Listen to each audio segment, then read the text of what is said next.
मध्य प्रदेश विधानसभा चुनाव 2023 के नतीजों के लिए उल्टी गिनती शुरू हो चुकी है। एक तरफ राजनीतिक दलों के दावे हैं, जहां दोनों प्रमुख दल बीजेपी और कांग्रेस अपनी अपनी जीत की बात कर रही है, तो वहीं एग्जिट पोल कई न्यूज चैनल्स पर बीजेपी को बढ़त मिलती बताई जा रही है, लेकिन कांग्रेस ने इन आंकड़ों को सरासर गलत बता रही है। सज्जन सिंह वर्मा ने इन्हें कुछ मीडिया घरानों और बीजेपी का मिलाजुला षड्यंत्र बताया है। इसके साथ ही मध्य प्रदेश में डंके के चोट पर कांग्रेस सरकार बनने का दावा किया। बुरी स्थिति हुई। एक्सिस के एग्जिट पोल ने जो दिखाया था उसका बिल्कुल उल्टा हुआ। हरियाणा, बिहार, हिमाचल में भी एक्सिस के एग्जिट पोल ने जो मुखातिब हो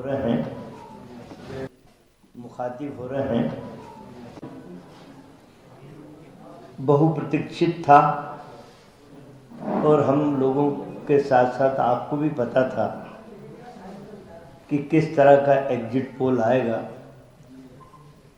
अब ये एग्जिट पोल है या प्रीपेड पोल है, ये आपको हमको सबको तय करना पड़ेगा। इसलिए ये बात मैं कहना चाह रहा हूँ। आज प्रदेश कांग्रेस के हमारे सभी वरिष्ठ पदाधिकारी इस प्रेस वार्ता के मंच पे मौजूद हैं। किस तरह से कुछ मीडिया घरानों को, शब्द में नहीं बोल पा रहा, मैनेज करके या जो भी करके मध्य प्रदेश के अधिकारियों को दिग्भ्रमित करने का घिनौना षड्यंत्र, कांग्रेस के कार्यकर्ताओं को डिमोरलाइज करने का घिनौना षड्यंत्र है। और ये एक घिनौनी साजिश है कि एक दो दिन बाद जब काउंटिंग होकर रिजल्ट आएगा, उसके पहले अधिकारियों को इतना दिग्भ्रमित कर दो, डरा दो कि सुन लो भाई, हमारी सरकार बन रही है, होश में रहना। अघोषित बोल रहे या पर्दे के पीछे इस तरह की जो भावनाएं निकल के आई हैं भारतीय जनता पार्टी की सरकार की, वो स्पष्ट परिलक्षित हो रही हैं। बालाघाट का घटनाक्रम आप सब ने देखा है कि 3 महीने पहले एक IAS अधिकारी कलेक्टर बन के जाता है, जिनके रिकमेंडेशन पे वो गए, उन्हीं की विधानसभा में जिस तरह से उन्होंने पोस्टल बैलेट का, मैं ये कहूँ कि एक तरह से परिणाम को प्रभावित करने का काम उन्होंने वहाँ पे किया। चुनाव आयोग पे भी मैं आरोप लगाता हूँ कि सीधे सीधे एक कलेक्टर उस जिले का रिटर्निंग ऑफिसर होता है। आप तहसीलदार को सस्पेंड कर रहे हो, SDM को सस्पेंड कर रहे हो, उस कलेक्टर को सस्पेंड क्यों नहीं कर रहा हो? रिटर्निंग ऑफिसर वो होता है, उसकी बिना इजाज़त के पत्ता भी नहीं हिलता। लेकिन चूंकि उस कलेक्टर ने भारतीय जनता पार्टी की वफादारी की और परिणाम को भाजपा के पक्ष में लाने का घिनौना षड्यंत्र किया, ये सब आप देश और दुनिया को जो दिखाने की कोशिश की जा रही है। कर्नाटक के समय आपने देखा कि इन एग्जिट पोलों की क्या बुरी स्थिति हुई। एक्सिस के एग्जिट पोल ने जो दिखाया था उसका बिल्कुल उल्टा हुआ।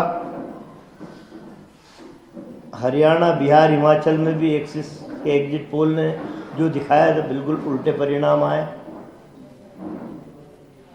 हमारे मध्य प्रदेश में कांग्रेस के लिए मैं नहीं बोल रहा, जो एग्जिट पोल आए हैं,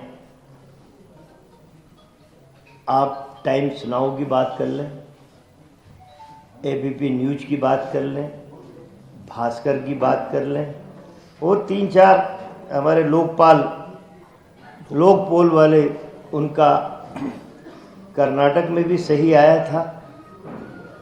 जितनी सीट उन्होंने दी थी उतनी ही सीट आई, और मध्य प्रदेश में भी उन्होंने 130 से लगभग 142 सीटें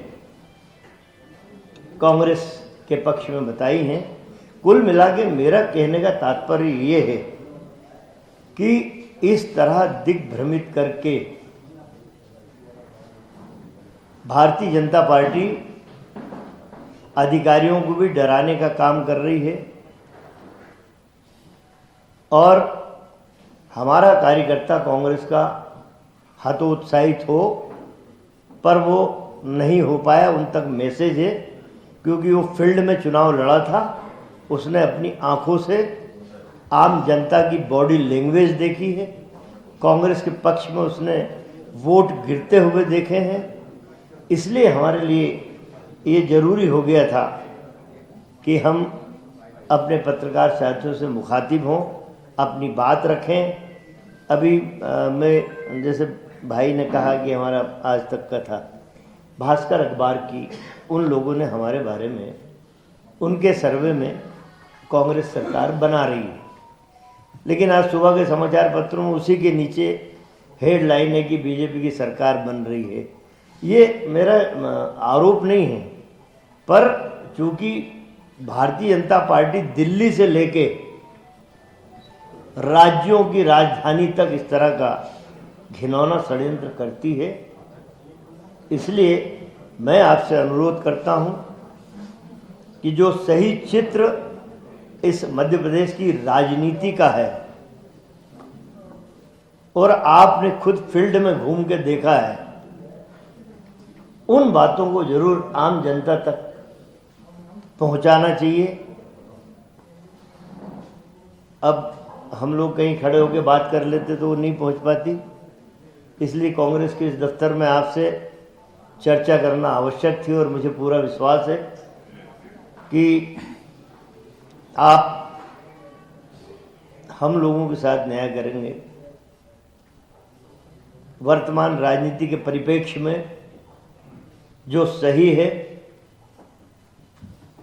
वो आप अपनी चैनल में दिखाएंगे, अपने समाचार पत्रों में छापेंगे, और ये तुलनात्मक बातें जरूर छापिए। पिछले एग्जिट पोल कर्नाटक से लेके हिमाचल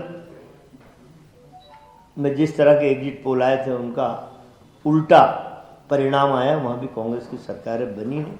उनका यदि तुलनात्मक चार्ट आप अपने अखबार में जगह देंगे, चैनलों में जगह देंगे, तो मैं समझता हूँ कि मध्य प्रदेश नहीं, भारत की सारी जनता, सारा आवाम समझ जाएगा कि वास्तव में किस तरह का कुचक्र भारतीय जनता पार्टी दिल्ली से लेकर भोपाल तक या अन्य राज्यों की राजधानी तक चल रहा है। मैं समझता हूँ मैं इतना ही आपसे कहना चाहूँगा। कुछ हो तो आप पूछ सकते हैं।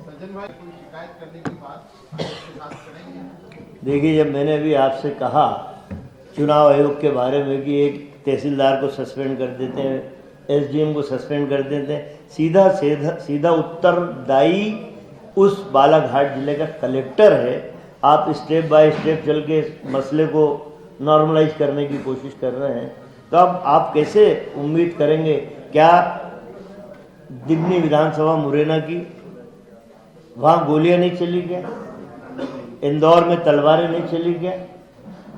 तमाम सारे जिले हैं जहाँ पे इस तरह की घटनाएं हुई हैं, वहाँ पे कुछ संज्ञान ही नहीं लिया गया।